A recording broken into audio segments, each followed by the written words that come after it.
Well, tomorrow Arsenal is going to be into what we call the London Derby. I tell you what, it's really going to be very important to note about what Arsenal is really going to do. Arsenal is really having a very huge opportunity to obviously close down on Liverpool to just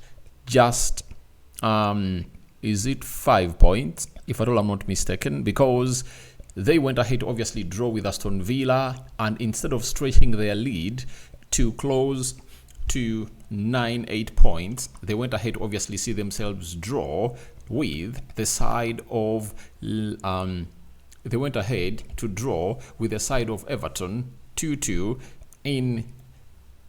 they drew with Everton, and then they went ahead to obviously draw with Aston Villa, meaning that Liverpool have gone ahead to play one more game than Arsenal, because they've gone ahead to play 26 games and Arsenal has played 25. So if Arsenal win their game tomorrow, they'll go to 56 points and they will be 5 points behind Liverpool. And remember, Liverpool is going to be playing Man City, you understand, on Sunday, and they might obviously do a draw. And if at all they do a draw, they'll be 6 points ahead of Arsenal.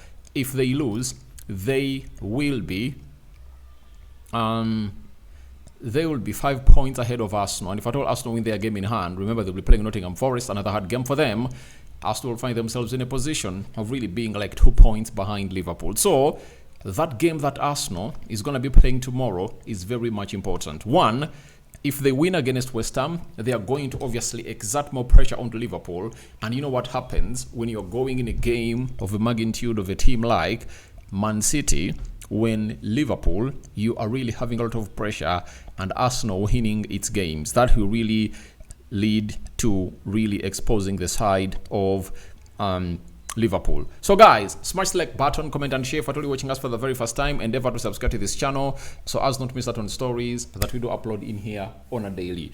And we are powered by Mono Gadgets, and they do have what we call affordable smartwatches. And if at all you need them, you'll obviously see them bringing you the best that you deserve. If at all you have your sibling, your child, your nephew, and you want to admit her into what we call a very good secondary school for S1, S2, S3, and S5, go ahead and obviously visit what we call St. Maria Goretti SS Katende, right? Go ahead and obviously visit them up, and you'll get the best of the best. And registration is as convenient as possible. You can register via their website as you see it there onto that artwork, or you can call them on +256 702 478 536.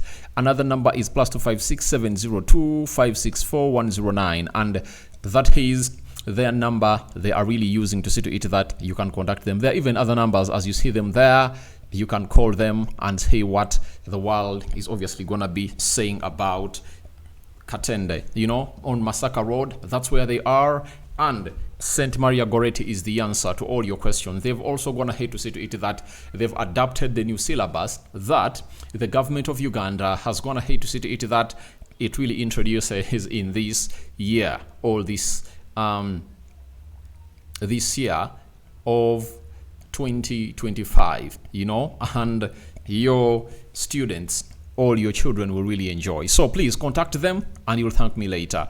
You understand, that is our second person who is on board and is sponsoring us throughout. So let's get to the game. This game of football comes in through after Mikel Arteta has confirmed to us that Tomiyasu's season is over.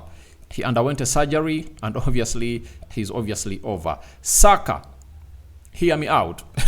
Saka, Gabriel Jesus, you know, Kai Havertz, all those are really out. You get? They are really out, and they are not obviously going to be returning before March. Especially Gabriel Martinelli is also out. Him and Saka are highly anticipated to show up before they play their Champions League game. You understand? That's what you're really getting in through from the physio room of Arsenal. You get? So after that,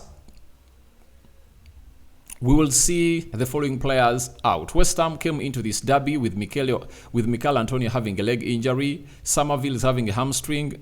Niklas Füllkrug is having a hamstring injury. Vladimir Koful is having a hamstring injury, and Lucas Paqueta suffered a knee injury recently. A telltale sign of just how poor West Ham were in the first half of their loss to Brentford. Potter made no fewer than 3 changes at the break, removing Elmson Palmieri, Colasola, and Thomas Tuchel. So that is what he's really having. But he's also having Evan Ferguson into the mix, and also James Ward-Prowse is also there. So that's what you're really having in through from the sick bay. And now I think we get into what we call the probable starting 11 for the club of Arsenal. Not so, because we've gone ahead to say everything. What Arsenal need to do this game of football, why a win for them at the Stadium of Emirates. And the fans are really going to be rocking from the start of the game to its end. Then let's obviously get going into this. Now, the side of Arsenal system, the system they use is a 4-3-3 system, and you know that very well, that they neither change. And they all know to it that they need to really adapt to what their opponents really bring up, to see to it that they obviously tally up to the occasion. Now, in goal, obviously it's going to be David Raya, that is it, for the club of Arsenal into the mix. They're really going to be showing up to that extent, and David Raya is going to be in between the stitches. After David Raya, we are obviously going to be having the right back, who is going to be in the names of Julian Timber. That is it. I know Benjamin White has been training with the club of Arsenal, but I don't think that the manager can start him. I think he can come off the bench and really play, depending on to the game situation. Not that very, very well. Left back looks like he is the first choice left back for the club of Arsenal. Lewis Skelly, doing what left backs have gone ahead to do. By the way, I've gone ahead to watch very many left backs of Arsenal. You understand? But I think one of the best left backs that Arsenal have ever had, and no one has ever gone ahead to match him, has been Ashley Cole. You understand? But if Lewis Skelly at his age is really putting in performances like that, I tell you, Lewis Skelly might find himself really matching the levels of Ashley Cole, because defensively is okay, going forward is okay, press resistant, and he puts in the required shift altogether. That is it. So we obviously have another player who is a right-sided centre-back known as William Saliba, who has a lot to do into that defense, and Gabriel Magalhaes, left-sided centre-back. And I've already told you that this defense of Arsenal is really very important into what Arsenal is going to achieve this season, because the more clean sheets they keep, the least goals they concede, the more chances of Arsenal winning the trophy, because I guarantee you that Arsenal will score 1 or 2 goals in every game. But it will depend on how many goals they do concede. If they don't concede, they will win. If they concede a lot, they will draw or they will lose. But I tell you, if that back 5 does their job very well, no one is obviously going to come up and obviously match their energy as the side of Arsenal, because they can score and their creativity will really improve. So that is my back 5 that I believe Mikel Arteta is obviously going to be flaunting into this encounter as Arsenal takes on West Ham. Then I come in here to bring you the CDM in Thomas Partey. You understand? Shielding that back 4 with purpose, and we all know his importance. And I agree with very many Arsenal fans that have come up to tell us that they don't want to see Thomas Partey played as a right back. And I think with the players available at the right back, with Ben White coming in through and returning, I don't think that Mikel Arteta will ever come up with that decision of really playing Benjamin White as a right back. Thomas Partey as a right back.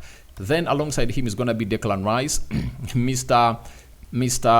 Checkmates. He has obviously gone ahead to do very many checkmates in the league, and he's one of the huge complements of Arsenal into that midfield. And in the recent past, he is trying to look like the Declan Rice that played last season. You know, at the start of the season, he was not really good, because we all know to it that he was really having problems. You understand, with what we call his fitness and his form. But looks like in the recent past, his form is really striking balance with his fellow teammates. Martin Odegaard, the captain, and he's really going to be playing into that team. And Mr. Creativity, you remember that second goal that Arsenal scoring against Leicester City, You saw how deep he was, got that ball, very composed, got hold onto that ball. He attracted very many Leicester players onto him because he wanted to press him down and obviously get the ball off him.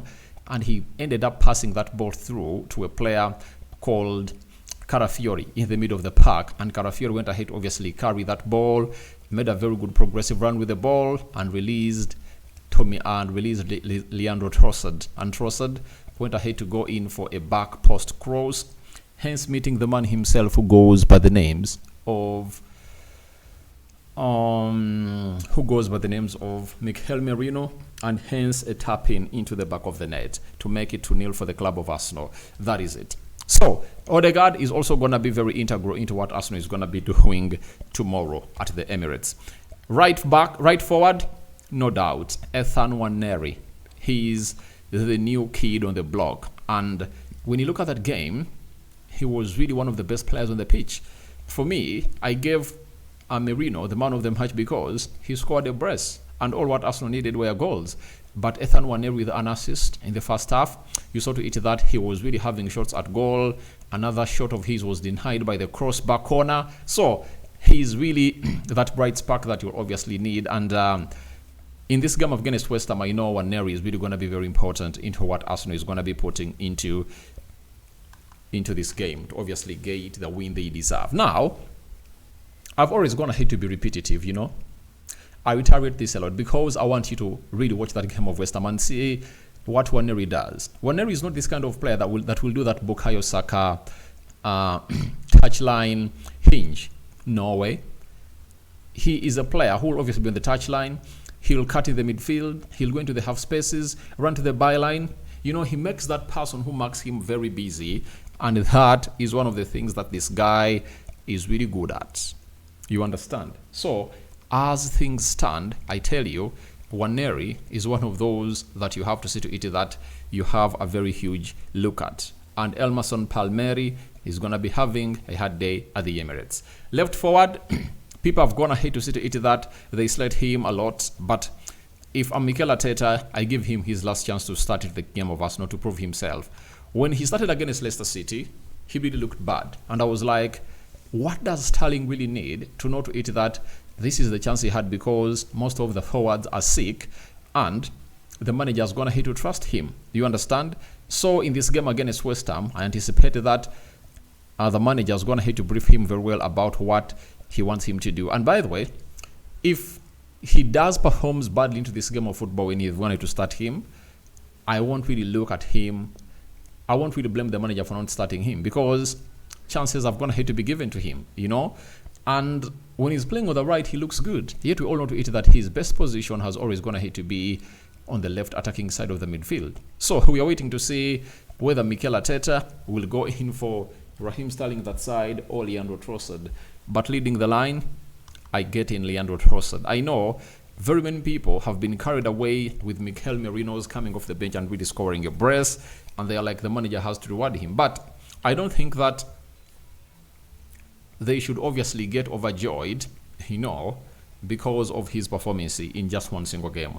Getting Leandro Trossard in there for you, a proven forward that has gone ahead to show us that he has been scoring goals in that position and really creating lots of spaces for his fellow forwards into that position. So if Mikel Merino comes off the bench and obviously scores more goals, I'll be like, all right, maybe in the game of Nottingham Forest, start him as a centre forward because all I know about him is he's a very good... He's very good at really controlling that ball. He's press resistant, and he has shown us that he can really make some good runs. He made 2 far post runs that resulted into Arsenal getting 2 goals. And remember, Arsenal had taken 80 minutes without scoring, and no sooner this guy dropped into the box than he went ahead to obviously nail that ball into the back of the net. Now, West Ham are really having this possible lineup. Areola in goal, Aaron Wan-Bissaka. I think it will be Aaron Wan-Bissaka, Mavropanos, Kilman, Emerson. That is their defense. And Ward-Prowse, Alvarez, and Sola in the midfield 3. And then Bowen, Kudus, and Ferguson will lead the line for the side of West Ham. When you look at the West Ham squad, you'll all agree with me that the team can really hurt anyone. That is it. You know, that front three of Kudus, Gerard Bowen, and Evan Ferguson can really hurt anyone. And with the likes of Edson Alvarez in the midfield and Sola, they can also hurt anyone. And you know, the set piece king, you know, known as James Ward-Prowse, they call him the specialist, who has really shown us that he is one of those players that can obviously do the job and really haunt a team in as far as set piece delivery is concerned. You understand? So that is the side of Arsenal for you and West Ham. So we are here to wait and see how things are really going to be panning out. But let's go to the head-to-head stats before I obviously get you my prediction. 1. Arsenal have won 37 Premier League games against West Ham. They've only beaten Everton 38, more than often in the competition, while it's the most defeats the Hammers have suffered against the side, meaning that if Arsenal beat West Ham tomorrow, they'll go to 38, and the team they've gone ahead to beat more is Everton, meaning that they would have gone ahead, obviously, tie or lock horns at 38 losses against Arsenal. So Arsenal really have a very good pedigree when it comes to facing West Ham. Secondly, West Ham won this exact fixture 2-0 last season. They last won at Arsenal in consecutive campaigns in 2005, 2006, 2006, 2007, when they became the last team to beat the Gunners at Highbury, and then the first to do so at the Emirates, meaning that they beat Arsenal last season. Can they really replicate what they did last season and really beat Arsenal? In the game of football, everything is really possible. Thirdly, Arsenal have won 6-0 and 5-2 in their last 2 Premier League meetings with West Ham, the only team to score 5+ goals in 3 consecutive games against an opponent in the competition, Liverpool, versus Norwich between 2012 and 2013. Fourthly, only against Middlesbrough 4 between 1930 and 1932 have Arsenal scored 5+ goals in 3 consecutive league games, while West Ham have only conceded 5+ in 3 straight league games against Aston Villa, 1930 to 1931. And lastly, Arsenal are unbeaten in their last 15 Premier League games. Their longest run are 16 of between December 2010 and April 2011. The Gunners are also unbeaten in 15 home league games, last having a run between August 2018 to April 2019, 16. So what does that mean? It means that a lot has gone ahead, obviously, be put in by the club of Arsenal, and this season Nottingham has gone ahead, obviously, cross that side and obviously beat the side of Arsenal. You can well agree with me that no team in the Premier League has come up and obviously beaten the club of Arsenal at their stadium. And that's exactly what you're really having in here onto the Rokani Media Football. Now, what is my prediction? 3-1 win for the club of Arsenal. I know Arsenal will score goals, but at home, they rarely keep clean sheets at home. They at least concede that 1 goal, but their fans will keep them going. But I would like to warn Arsenal that this manager, known as Graham Potter, is a manager who is not going to park the bus. He's a manager who is really gonna tell his team that please go and attack that club of Arsenal, left, right, and center. That's what you anticipate in this game of Arsenal versus West Ham. Attack, attack, attack, attack, attack, attack. Because you remember his style when he was at Brighton, the same thing he did when he was at Chelsea, and the same thing he's doing at West Ham. He's not really trying to see to it that he doesn't really do the needful. He's really putting in the shift left, right, and center to see to it that his team obviously goes head-to-head with the team they really face, and they're really placed in a very bad position. Their recent game, they lost to Brentford 1-0 at home. And when you look at the stats, West Ham had 51% ball possession, and they put together 501 passes. You know, they went ahead to have 9 corners, and you wouldn't like to see a player or a team that plays like West Ham really get very many corners, because I tell you what, they're really having Ward-Prowse, and you know the record of Ward-Prowse when it comes to obviously doing what he does onto the ball when it comes to set pieces. So guys, my prediction is 3-1. I can't wait for your predictions into the comment section below. Rokani David is my name, and hope you guys have been having fun. And 3 videos so far, and more are yet to come. I've been away, but I'm back in full swing to present you the best of the best that you people really deserve and really worth it. So that is the probable starting 11 of Arsenal. Who do you want in? Who do you want out? Dash into the comment section and let me know. Who do you want in? Who do you want out into this beautiful game of football and that lineup of Arsenal? You can also tell me your predictions and we'll see what your thoughts are about it. But that's what I had for you in here. Third video of the day. More is yet to come. I think in 2-3 hours from now, that's when obviously drop another video. Obviously coming in from either Man City as Pep Guardiola gets ready for Liverpool. You understand? Liverpool on pressure. Arsenal have gone ahead, obviously, pile more pressure. And if at all they do win against West Ham tomorrow, I tell you what, it will be pressure on pressure. Ciao, ciao.